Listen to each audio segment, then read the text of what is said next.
Friends, ನಾನು ನಿಮಗೆ ಇವತ್ತು ತೇರೆಯ ಚಿಗುರಿನ ಚಟ್ನಿ, ಕೇವಲ ಒಂದೇ ಚಿಗುರನ್ನು ಹಾಕ್ಕೊಂಡು ಚಟ್ನಿ ಯಾವ ರೀತಿ ಮಾಡೋದು ಅಂತೇಳಿ ತೋರಿಸಿಕೊಡ್ತಾ ಇದ್ದೇನೆ.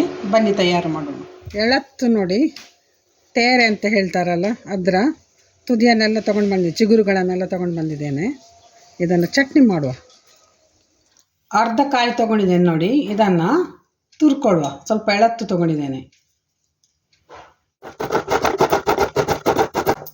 ಕಾಯಿ ತುರಿತಾ ಇದ್ದೇನೆ. ಎಳತ್ತೊಂದು ತುಂಬ ಎಳತ್ತಲ್ಲ ನೋಡಿ, ತುರಿಯುವಷ್ಟು ಸಿಗಬೇಕು.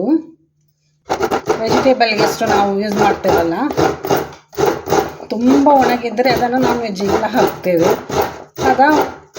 ಹದವಾಗಿದ್ದರೆ ಅದನ್ನು ವೆಜಿಟೇಬಲ್ಗೆ ಹಾಕಲಿಕ್ಕೆ ಸರಿ ಆಗ್ತದೆ. ಪೂರ್ತಿಯಾಗಿ ಹಾಕ್ಬೋದು. ಅದನ್ನು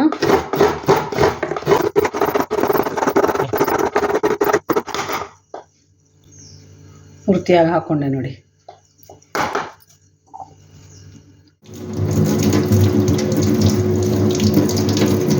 ಚೆನ್ನಾಗಿ ತೊಳ್ಕೊಳ್ಳುವ ಚಿಗುರುಗಳನ್ನೆಲ್ಲ.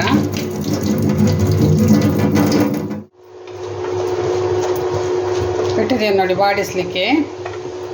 ಸ್ವಲ್ಪ ಬಾಡಬೇಕಿದು. ಹಬೆಗೆ, ನೀರಿನ ಹಬೆಗೆ ಕೆಳಗೆ ನೀರಿಟ್ಟು ನೋಡಿ ಇದರಲ್ಲಿ ಇಟ್ಟಿದ್ದೇನೆ. ಹೀಗೆ ಚೆನ್ನಾಗಿ ಬಾಡಬೇಕು, ಪೂರ್ತಿಯಾಗಿ ಬಾಡಬೇಕು.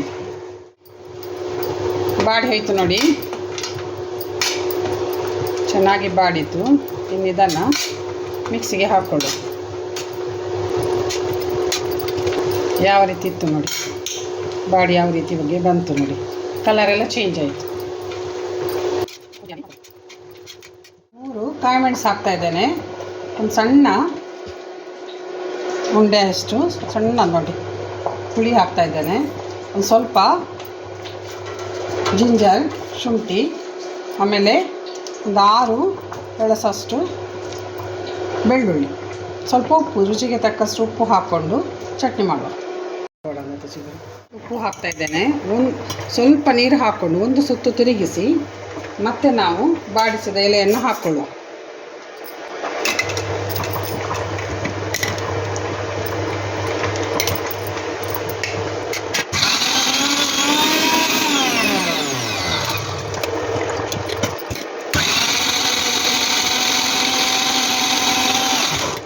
ಎಲೆ ಹಾಕ್ತಾ ಇದ್ದೇನೆ.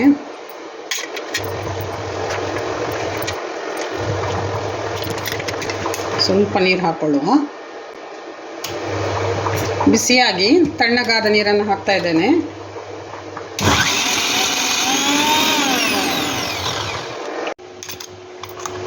ಗ್ರೈಂಡ್ ಆಯಿತು ನೋಡಿ,